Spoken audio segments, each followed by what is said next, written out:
Jadi ada orang-orang yang memang kaitan bicara skala grup nantinya efeknya adalah untuk kemasyarakatan ya. Karena kita bicara materi ini. Hari ini saya memberikan materi ini dari Prof. Enoh Markum, Profesor Dr. Enoh Markum, guru besar psikologi UI. Ini untuk skala grup ya. Jadi materi ini kayak menjadi salah satu solusi ketika problem kaitan dengan masalah grup itu terjadi ya. Jadi ya ada yang disebut interaction patterns, pola-pola interaksi. Dan pola-pola interaksi ini dirumuskan oleh pakar dari hasil penelitian, banyak penelitian dan eksperimen di lapangan dalam waktu lebih kurang 10 tahun, 1 dekade, ya 11 tahun. Nah, ternyata dari penelitian selama 11 tahun itu dari berbagai situasi dan kondisi baik di rumah, di kantor, ya di masyarakat ditemukan ternyata yang terjadi di antara anggota-anggota masyarakat atau anggota-anggota rumah itu mereka melakukan 1 dari 3 pola interaksi atau interaction patterns. Dan 3 pola interaksi ini berasal dari 3 situasi yang berbeda. Jadi memang al-insan ya? Belum dibuka? Belum. Oh, oke, sorry. Makasih diingatkan. Ini stop share dulu kali ya. Kayaknya nggak bisa. Stop dulu ya. Stop share. Oke.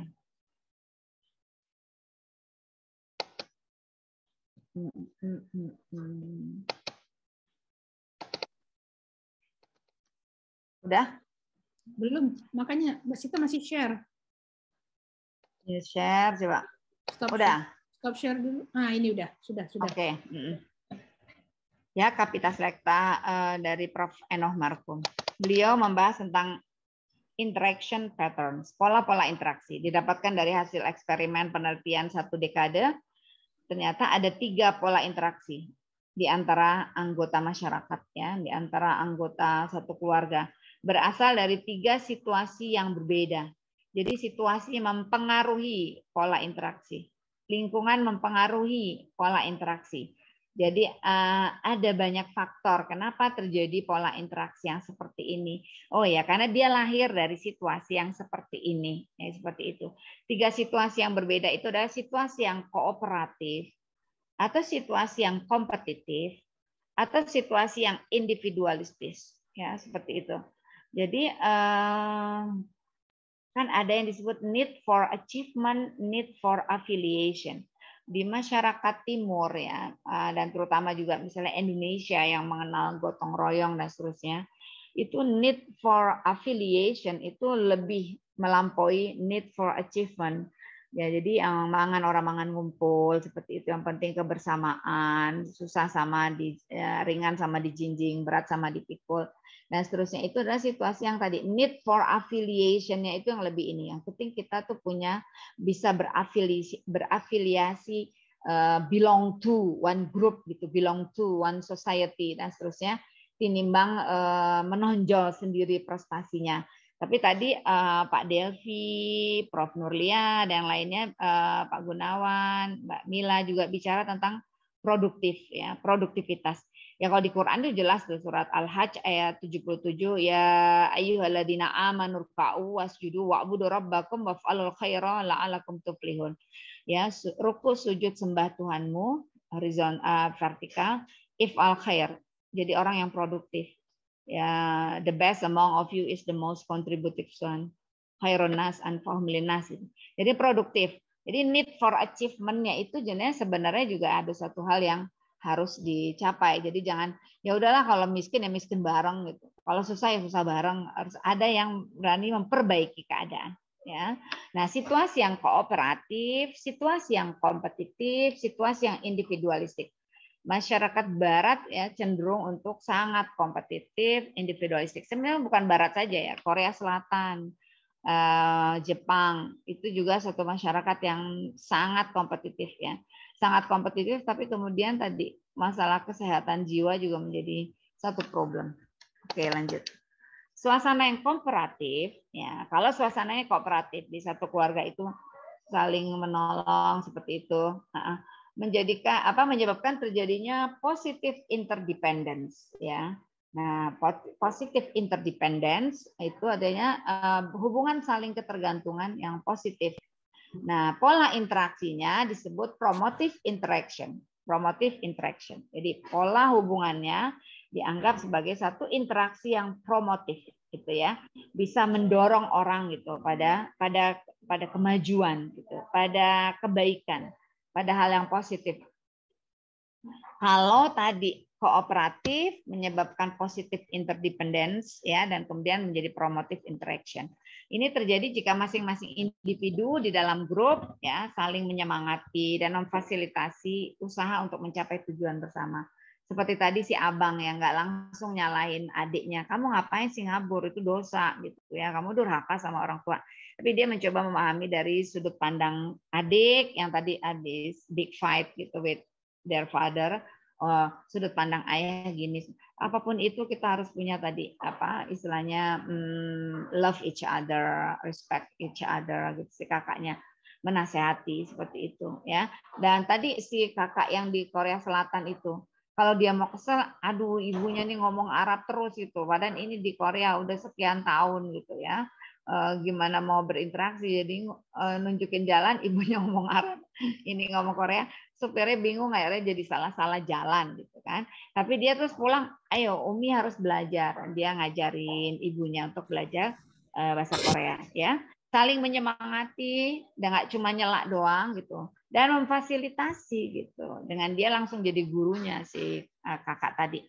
Si abang begitu dia miss call, jadi yang dilihat sama adiknya miss call terus abangnya gitu ya. Dan akhirnya jadi dia manggil abangnya senang banget untuk langsung menemui adiknya. Nah, salah satu yang diupayakan adalah mengoptimalkan proses learning setiap anggota. Gitu. Jadi yang harus terjadi adalah si kakak tadi ya, adiknya ngabur gitu, run away gitu. Dia belajar sesuatu gitu. Emang masalah selesai dengan lari kayak gitu. Dia kakaknya mengutip surat dalam Al-Qur'an ya tadi ya. Jadi nggak selesai masalah dengan lari dari kenyataan, lari dari keadaan gitu ya. Kemudian dengan dia run away. Jadi ada proses learning. Si ibu tadi kenapa akhirnya mau belajar bahasa Korea, nyadarin dia minim banget mengertinya sehingga salah jalan tadi. Dan itu membuat si ibu, oh ya saya harus belajar ini. Ya. Dalam promotive interaction ini setiap anggota mempromot keberhasilan yang lain melalui cara-cara saling memberi dan menerima pertolongan dan asistensi, baik dalam hubungan kerja maupun hubungan pribadi. Ya, jadi apa ya? Ketulusan sebenarnya, intinya ketulusan. Kalau orang maunya dia sendiri yang menonjol, dia sendiri yang minta, itu akan pelit, akan kikir gitu, akan kikir dalam informasi, akan kikir untuk menolong, akan kikir untuk memberikan asistensi gitu. Padahal kalau hanya dia yang menonjol, cemerlang, pandai, maka keberhasilan sebagai satu grup juga tidak akan terjadi gitu. Jadi ini yang take and give gitu ya, saling memberi, menerima pertolongan, nggak boleh sombong juga bahwa saya nggak perlu pertolongan, saya nggak perlu bantuan gitu. Ya sometimes gitu, seseorang pasti membutuhkan bantuan dari orang lain dan suatu saat dia bisa membantu. Ada hal sepele zaman dulu itu kan nggak semua orang punya timbangan badan ya. Nggak semua orang punya timbangan badan. Nah, timbangan badan tuh banyak di mall-mall zaman dulu banget ya. Dimasukin koin gitu, dimasukin koin baru muncul angka berat badannya. Nah, ada anak perempuan yang rupanya dia punya logam banyak. Ibu-ibu repot banget uangnya, uang gede-gede semua, uang kertas, tapi dia pengen ngukur berat badannya gitu. Dan dia langsung kasihkan koin itu. Ibu itu senang banget gitu ya. Karena koinnya nggak seberapa, hanya koin untuk ngukur berat badan gitu ya. Jadi artinya menjadi orang yang helpful gitu. Suatu saat nyebrangin nenek-nenek yang ketakutan untuk nyebrang jalan seperti itu. Itu latihannya di situ. Jadi memang senang gitu untuk menolong karena percaya ya kullu ma'rufin shadaqah gitu. Setiap kebaikan tuh nilainya shadaqah gitu di sisi Allah. Ya, demikian juga di dalam kantor dalam ini. Jangan ada apa ya istilahnya perasaan lebih gitu ya, kalau bahasa Arabnya istiqla. merasa lebih tinggi, merasa lebih hebat gitu ya, dan seterusnya, sehingga nggak perlu bantuan orang lain. Jangan juga. Atau sebaliknya tadi kikir, nggak mau nolong orang lain. Kikir itu bukan hanya sekedar nggak mau sharing uang atau materi gitu, tapi ilmu, informasi seperti itu gitu ya. Oke. Kedua, saling bertukar informasi dan resources lainnya. Nanti lebih dijelaskan di belakang. Bertukar informasi dan resources lainnya. Ya, karena kalau misalnya saya ingat waktu kuliah S2 ya psikologi, muridnya tidak terlalu banyak ya, pasti ya S2 S3 itu nggak terlalu banyak, mungkin sekitar nggak sampai 20 ya. Nah, itu untuk mata kuliah statistik itu ya, di psikologi kan statistik itu hal yang penting banget gitu. Nah, itu nggak mudah gitu.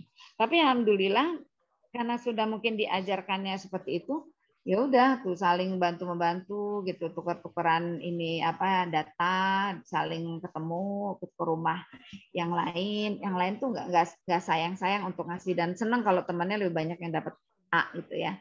Nah, itu terasa berbeda tuh pas ketika masuk S3 di fakultas yang berbeda. Oh, kebiasaan untuk individual sendiri-sendiri gitu. Jadi untuk kerja tim itu kurang gitu ya. Nah, saling bertukar informasi dan resources lainnya. Nah, ketiga, saling memberi dan menerima umpan balik mengenai tugas dan perilaku teamwork. Ya, jadi bahkan untuk tesis pun kita mau bikin tesis apa waktu itu S2, presentasi dulu. Saya ngajuin dua opsi gitu. Maka kemudian teman-teman bantu memilih. Ini lebih urgent dibahas. Ini dan dosennya kasih masukan. Akhirnya saya mengerjakan tesis yang dapat masukan dari teman-teman dan dari dosen seperti itu. Jadi bahkan tugas yang akan kita bahas pun dipresentasikan, dianggap cukup layak nggak gitu untuk jadi tesis gitu ya. Dan kemudian perilaku teamwork. Lalu yang berikutnya saling menantang satu sama lain untuk menggunakan penalarannya. Jadi kalau karya kita itu dikritisi gitu ya, paper kita dibahas di kelas, lalu mendapatkan kritikan yang tajam sekalipun ya, bahkan bisa jadi bahasa kita dalam menyampaikan pun dikritisi ya. Dulu ada dosen-dosen yang ini ya Mbak Lia ya, karena dia menetapkan parameter yang tinggi kayaknya Profesor Mas Wadi Rauf gitu. Wah, itu benar-benar harus siap banget, dan dia nggak suka juga yang orang kan ada teman yang istrinya pejabat lah. Jadi pada saat presentasi itu stafnya banyak itu masuk ke kelas nyiapin LCD, nyiapin ini, profesornya nggak suka. Jadi kalian lagi jadi students gitu, lagi jadi mahasiswa gitu ya. Jadi mahasiswa ya jadi orang biasa aja gitu. Kamu nobody di kelas ini gitu. Jadi semua sama setara. Jangan nunjukin kamu istri jenderal dengan bawa staf yang banyak seperti itu ya. Karena yang penting tadi logikanya, nalarnya, tugasnya, bukan siapa kita gitu dengan status-status di belakangnya itu ya. Kemudian kelima, mengadvokasi peningkatan usaha seseorang untuk mencapai hasil yang udah jadi komitmennya. Misalnya waktu itu target kita lulus 2 tahun, jangan mau bayar lagi SPP gitu di semester 5. Wah, itu kemudian menjadi ini. Ayo kita udah komitmen loh ya, lulus bareng ya. Memang ada 2-3 orang tertinggal ya karena sibuk dengan pekerjaan. Yang keenam, terjadinya proses saling mempengaruhi yang positif dalam hal penalaran dan juga behavior perilaku. Ini ada yang bertanya ke saya, gimana sih Mbak, dia non Muslim. Setiap kali dia pacaran dan pacarnya Muslim gitu menurut jenjang pernikahan ya pasti kemudian nggak boleh kan sama keluarganya. Dia cuman nanya gini, gimana sih Mbak untuk saya bisa punya pasangan? Ya saya bilang gini, Mbak, kamu tuh udah kelihatan sukses banget ya. Dia kan calon master tapi dia manajer di sebuah perusahaan, udah punya mobil ya, lagi nyicil rumah. Jadi you have everything, saya bilang gitu. Nah cuman kepribadianmu yang kelihatan benar-benar apa ya independen gitu. Jadi orang mungkin laki-laki Mbak mungkin bisa jadi segan mendekatimu karena nggak kelihatan kamu bisa depend on him kayak gitu. Ya itu contoh. Jadi bahkan kita bisa ngasih nasihat hal di luar pelajaran kayak gitu yang terjadi. Ya, oke. Menggunakan keahlian menjalin hubungan antar personal dan bekerja dalam grup kecil dibutuhkan untuk teamwork yang efektif. Jadi harus punya keahlian menjalin hubungan antar personal gitu. Jangan jadi orang yang maunya didekati dulu, disapa dulu gitu ya, diperlakukan baik dulu, baru dia mau timbal balik gitu. Ya, kita proaktif aja gitu menjalin hubungan antar personal. Karena itu dibutuhkan untuk teamwork yang efektif. Tadi ya Pak Delvi ngomong efektif, efisien, produktif katanya ya dalam Haji Mabrur itu. Yang ke-8, memproses bagaimana efektifnya masing-masing anggota grup ya dan bagaimana keefektifan grup tersebut dikembangkan secara berkesinambungan. Yang dimaksud efektif itu adalah artinya ada hasilnya, ada impact-nya, ada result-nya gitu. Efektif nih. Berarti kiat ini jitu. Cara ini efektif gitu. Efektifnya pasti adalah bukan sekedar efisien dari segi waktu tapi membawa hasil ya. Oke. Tadi penjelasan poin nomor 2, setiap anggota saling mencari informasi dan resources lainnya. Jadi jangan cuma dia yang menerima aja, tapi dia juga cari tambahan informasi, tambahan buku gitu yang akurat, yang tidak bias. Kemudian memanfaatkan secara optimal informasi yang tersedia. Ada beberapa hasil yang menguntungkan. Ada penjelasan lisan. Saya kemarin berhasil wawancara Prof ini. Nah ini gitu ya transkripnya dia ini kan. Kemudian elaborasi, penggalian lebih dalam. Ambil intisari informasi ini apa? Terus proses transfer informasi dari seseorang kepada yang lain. Nah, lalu juga harus ada orang yang memang mampu menerangkan dan mengajarkan pada orang lain, ya. Bisa jadi ada yang slow learner gitu kan, ada yang fast learner. Memang ada orang yang pembelajar cepat, ada yang pembelajar agak lambat gitu. Dia perlu loadingnya itu lebih lambat. Nah, itu harus ada orang yang telaten gitu untuk menyamakan derapnya gitu ya, meningkatkan kemampuan itu dalam proses kognitif dan penalaran. Ya bisa jadi S1 dia yang berbeda juga mempengaruhi kecepatan dia untuk belajar S2 di bidang yang berbeda.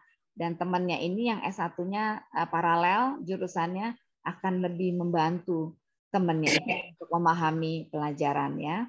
Kemudian memiliki insight, lalu bisa mengorganisir informasi, juga memiliki komitmen pribadi untuk maju. Nah, mau mendengarkan kritik dari orang lain dan bisa memanfaatkan informasi dari resources tersebut. Nah, oke, itu lebih kurang ya, yang positif. Sekarang situasi yang kedua. Situasi yang kedua ini adalah yang kompetitif.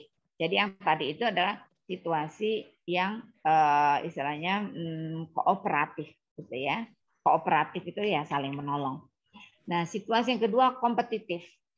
Situasi ini di satu sisi baik ya, karena need for achievement itu kemudian menuntut situasi yang kompetitif atau situasi yang kompetitif menyebabkan terjadinya semakin besarnya need for achievement karena dia selalu dalam kompetisi.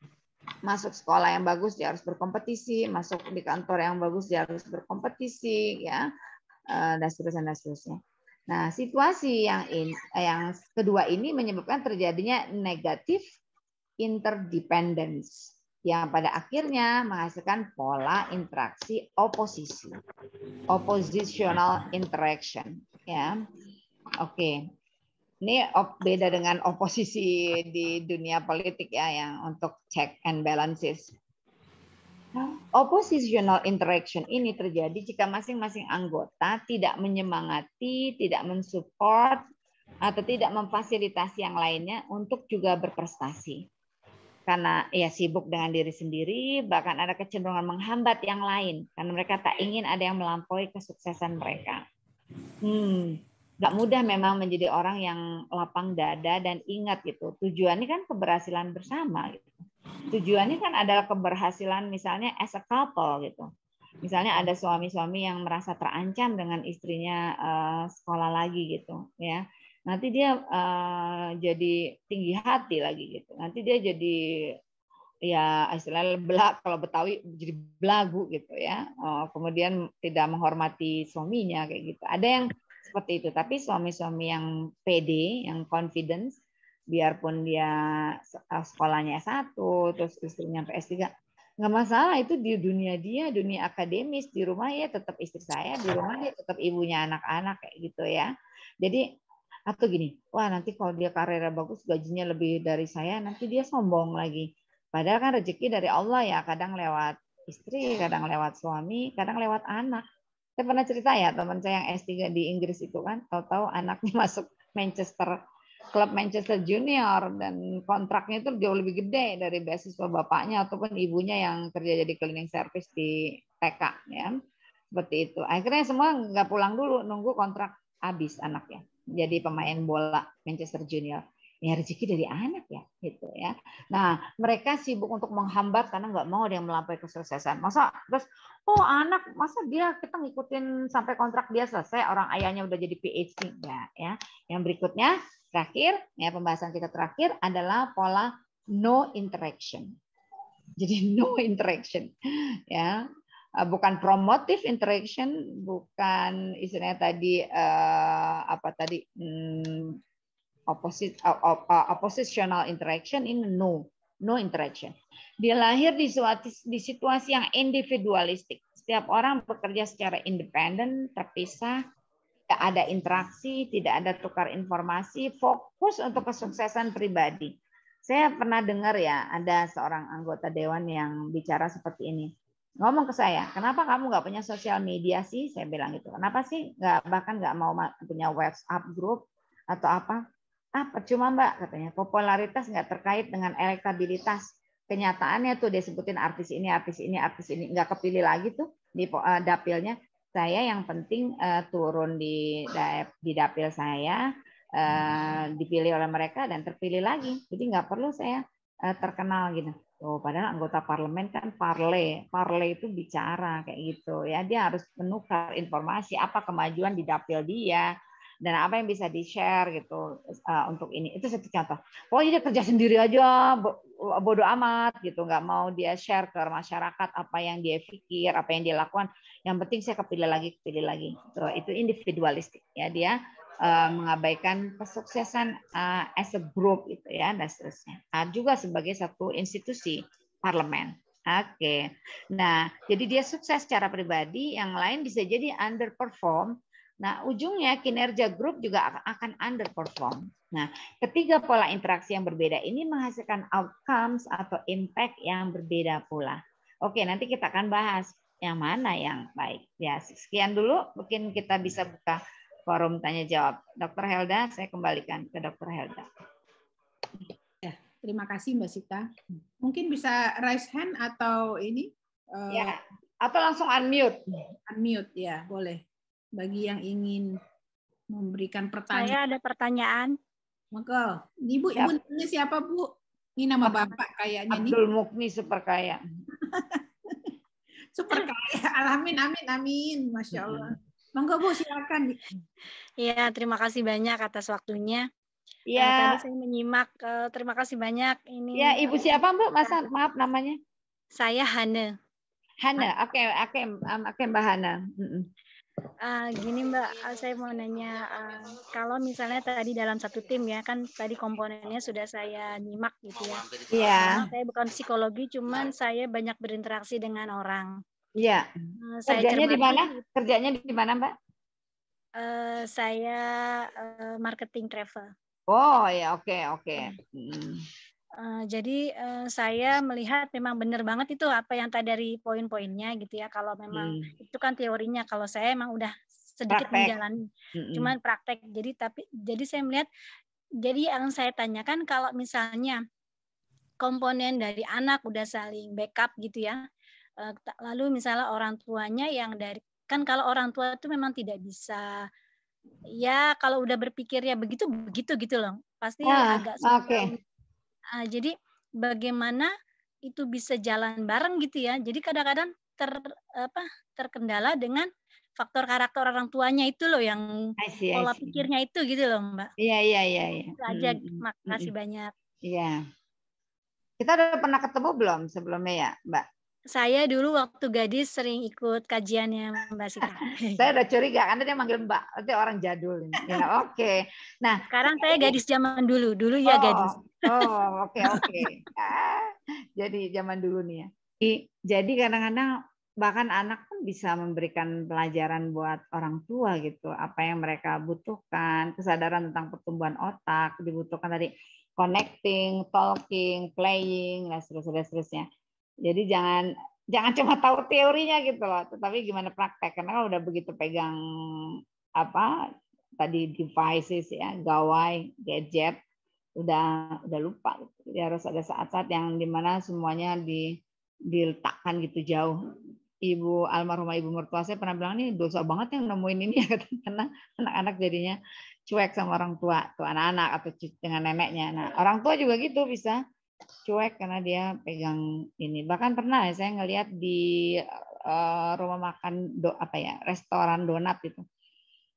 Ya, ibu sama anak donatnya nggak disentuh-sentuh, minuman nggak disentuh-sentuh, semuanya pegang HP terus. Itu kapan makan donatnya, kapan minumnya, kapan ngobrolnya. Ya, oke. Kira-kira begitu ya. Jadi benar orang tua yang harus introspeksi. Kalau tadi gimana dari point of view orang tua ya, orang tuanya harus belajar bahwa dia harus mencoba tadi connecting, ya, talking, playing, and praying, mendoakan juga itu bagian dari yang kita lakukan. Jadi bahwa menjadi orang tua itu harus terbuka, bahwa bisa jadi masukan-masukan berharga datang dari anak. Dan ingat aja gitu, as a group gitu, as a family, demikian juga suami istri, as a couple kayak gitu, abang adik ya seperti itu. Oke, ada lagi? Iya, barangkali ada lagi. Mbak Sita, sampai 7:30. Apa ada? Grup itu kan nggak selalu seperti keluarga ya, bisa ya? Nggak harus di kantor, organisasi. Nah, kadang-kadang itu ada yang loser, ada yang pecundang ya di satu grup. Nah, itu treatmentnya gimana supaya misalnya dia contohnya kayak mahasiswa itu kan ada aja yang nggak mau ngerjain tugas, terus kemudian dia presentasi ya dia dapat nilai begitu. Nah, ini kan harus di treatment. Dia nggak ngerjain. Iya. Betul. Saya pernah ngajar agama Islam ya di Extension Ekonomi UI. Itu mereka barangkali nggaknya. Kalau dulu kan masih tahun 2002, 2003, 2004 saya ngajar. Jadi masih nggak ngirim lewat email, tapi hard copy, paper. Jadi saya baca satu-satu. Jadi rupanya mereka tuh nggak kalau dosen itu baca ya, dipikir akan oke, ngeprint tugas contreng. Jadi banyak banget yang kopas gitu, satu kelas itu. Jadi dia cuma ganti covernya dan diganti judul. Tapi isi bahasannya sama. Oh, itu saya kasih nilai rendah jadinya terpaksa. Karena buat saya, apalagi mata kuliah agama Islam, yang penting jujur gitu. Bukan masalah pinter, bukan masalah ini, yang penting dia jujur. Nah, itu yang kita lihat, makanya tadi memang semua ada lebih dan kurangnya ya. Kayak di psikologi itu, mereka kerjanya teamwork, satu grup tuh satu ini. Tapi akhirnya diakalin gini, grup itu harus dikasih tugas chapternya. Setiap orang harus pegang chapternya masing-masing gitu, chapter ini dan harus kumpulin, setor ke koordinator. Nah, waktu saya S3 di FISIP, itu dosennya sejak awal mengatakan kami tidak percaya ya dengan PKI. Oh, PKI Bu, Partai Klaim Indonesia katanya. Nggak ngerjain apa-apa, dia mengklaim itu sebagai hasil karya dia juga, itu hasil karya bersama.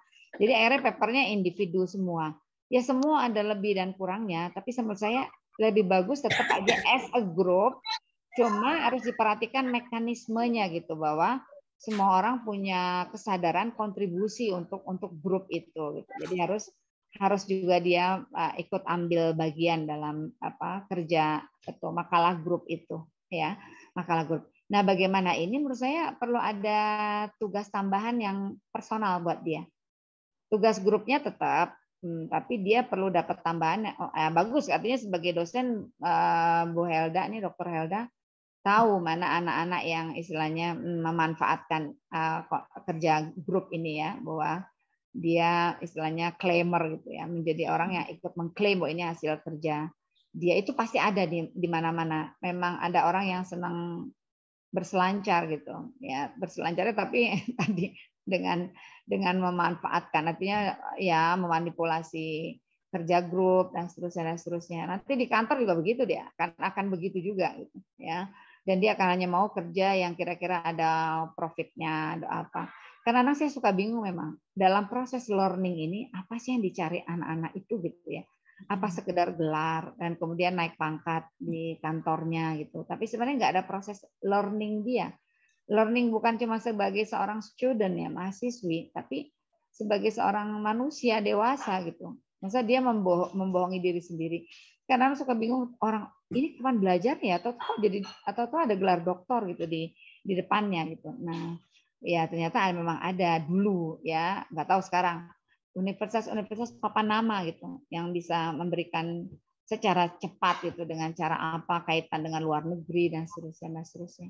Ya, menurut saya tetap harus ada treatment yang individual ya. Sebenarnya apa ya? Ada yang seperti ini nih. Waktu kita habis ya. Tapi pada saat kita membahas masyarakat nanti akan saya keluarkan training untuk social skill.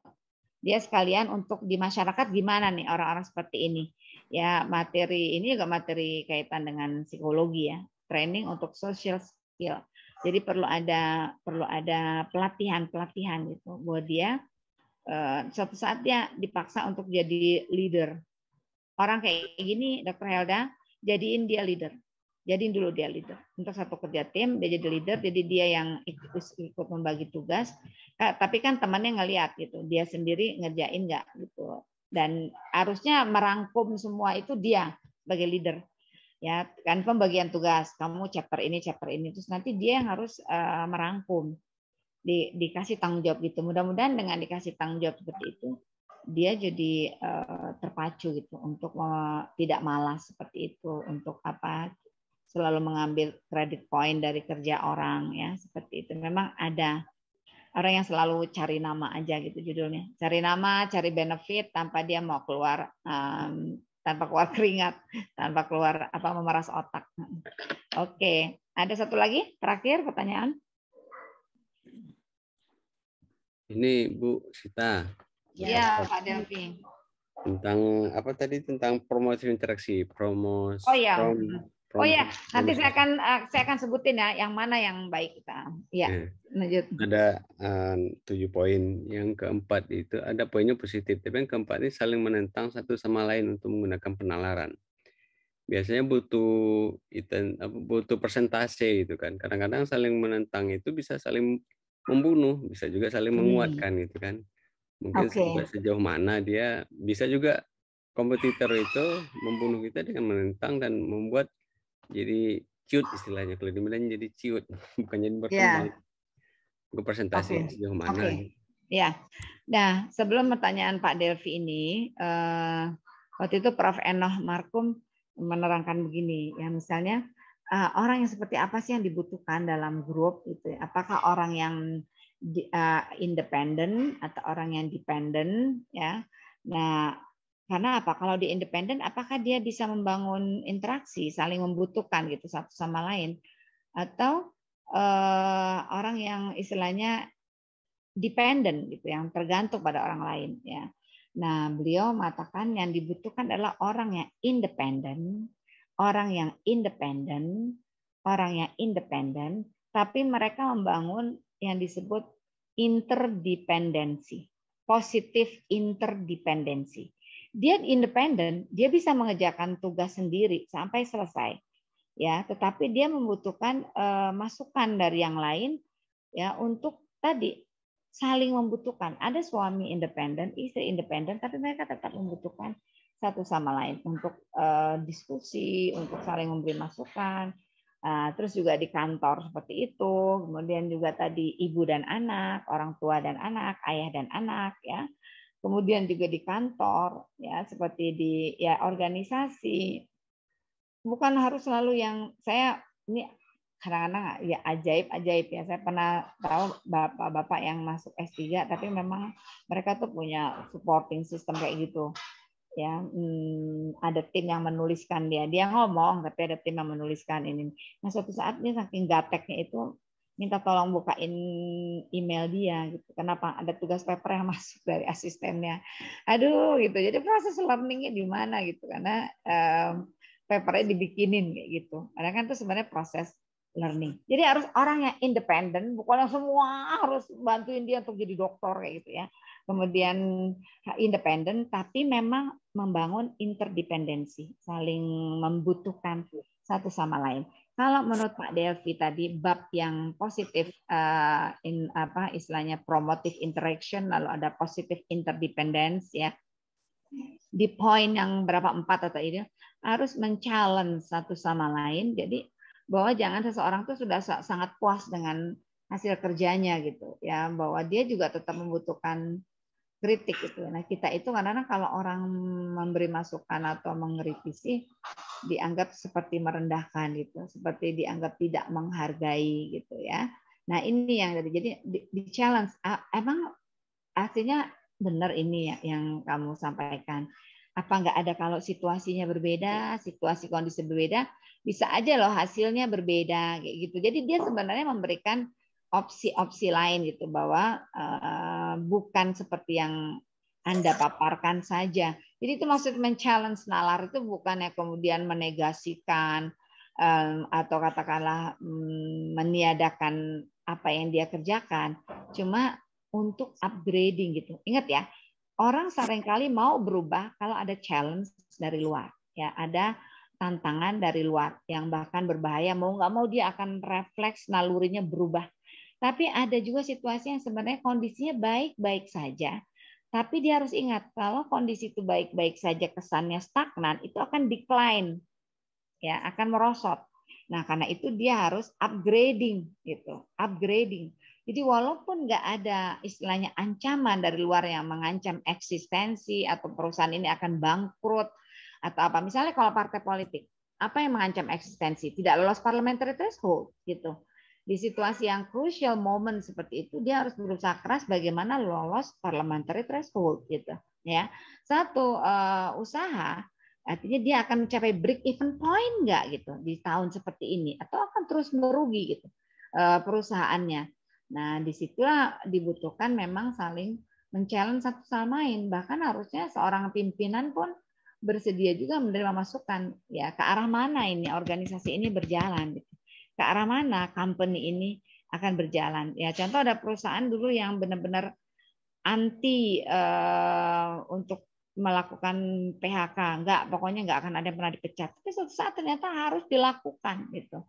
Nah, dia harus mau berubah, dan itu nggak mungkin kalau nggak ada yang men-challenge CEO-nya untuk mau merubah arah kebijakan perusahaan itu, perusahaan terkenal itu, ya untuk akhirnya kemudian melakukan downsizing besar-besaran, ya PMHK-an besar-besaran untuk bisa survive.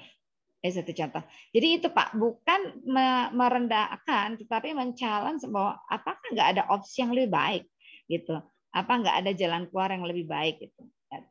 Jadi adu argumentasi, itu adu otak, ya. Jadi bukannya cuma sekedar adu mulut gitu ya, bukan sekedar adu mulut dalam pengertian istilahnya debat kosong, pokrol bambu gitu istilahnya, tetapi debat yang argumentatif yang menawarkan solusi karena untuk kebaikan bersama, bukan untuk nunjukin gue keren nih, punya pendapat yang lebih keren nih gitu ya. Akan kelihatan kok kalau orang cuma sekedar loh dia ngomong kayaknya nggak relevan deh, cuma yang kelihatan mau keluar ilmunya semua gitu, tapi nggak relevan dengan diskusi kita. Pokoknya ilmunya. Nah, saya kemarin mendengarkan ceramah Idul Adha, di satu masjid di dekat rumah ya, yang datang Masjid Al-Huda. Idul Fitri, udah Idul Adha aja, Idul Fitri ya. Audiensnya masyarakat umum, kakek, nenek, orang sederhana. Tapi saya lihat ini memang ustadznya kayaknya baru dapat gelar MM gitu, dilihat di spanduknya. Itu keluar balance scorecard, keluar materi manajemen yang berat. Apa Bu, ini ngerti nggak ya ibu-ibu? Jadi kan nggak, kita harus ada connecting gitu ya dengan audiens tadi. Jadi mati saya Bapak ini biasa ceramah di kantor. Kalau ceramah di kantor pasti nyambung semua istilah-istilah balance scorecard. Pokoknya ilmu-ilmu manajemen tuh keluar semua untuk membahas albir, ya albir. Jadi itu jadi masukan buat saya. Oh, kita harus bicara sesuai dengan kondisi, ya situasi, kondisi, konteks, lingkungan, dan seterusnya. Lalu ya khotibun nasa bilogati qaumihim gitu kata Rasulullah ya, dan seterusnya. Jadi artinya akan beda orang yang pokoknya mau bicara nunjukin kerennya padahal nggak relevan. Ini lagi bicara sama nenek-nenek, ngapain balance scorecard gitu ya. Nah, sekarang kita lagi di dalam debat ini bukan mau nunjukin saya tuh berilmu, tapi ini loh memang pendapat Anda perlu dikritisi, perlu nggak seperti ini gitu ya. Dalam pencapresan misalnya, dalam pencapresan di Indonesia masih berlaku istilahnya sipil militer atau militer sipil gitu kan, masih seperti itu. Lalu suku masih berpengaruh di Indonesia. Quraish-nya Indonesia itu masih dianggap Jawa gitu ya. Nggak mungkin capres cawapres sama-sama satu-satu, nggak ada satu orang Jawanya, atau sama-sama misalnya maaf ya bukan pribumi dua-duanya kayak gitu. Nah itu akan sangat-sangat berpengaruh dalam pencapresan. Itu contoh. Jadi harusnya di-challenge. Bener nih Arab sama Arab misalnya kayak gitu. Atau bener nih Chinese sama ini gitu. Ya misalnya kalau ada yang untuk memunculkan Ahok atau apa. Nah itu contoh. Jadi harus ada yang berani men-challenge. Nggak ada militer. Enggak. Ya oke. Terus nggak boleh ngomong politik. Itu salah satu contoh bahwa harus ada yang men-challenge ketika orang mengajukan gagasan. Ya seperti itu. Bahwa dalam situasi tertentu misalnya CEO-nya mengatakan kebijakan kita tahun ini adalah tidak ada penelitian, maka harus ada yang mengatakan tidak ada riset, tidak ada penelitian, nggak ada produk yang berkualitas gitu. Berarti nggak ada yang produk yang berkualitas, ini akan mempengaruhi sekali gitu istilahnya produktivitas perusahaan ini. Kenapa? Karena dana untuk riset itu memang mahal.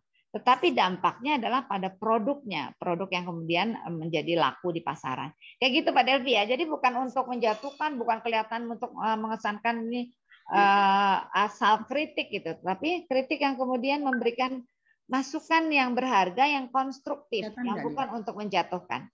Ya, oke. Kayaknya cukup ya, Dr. Helda.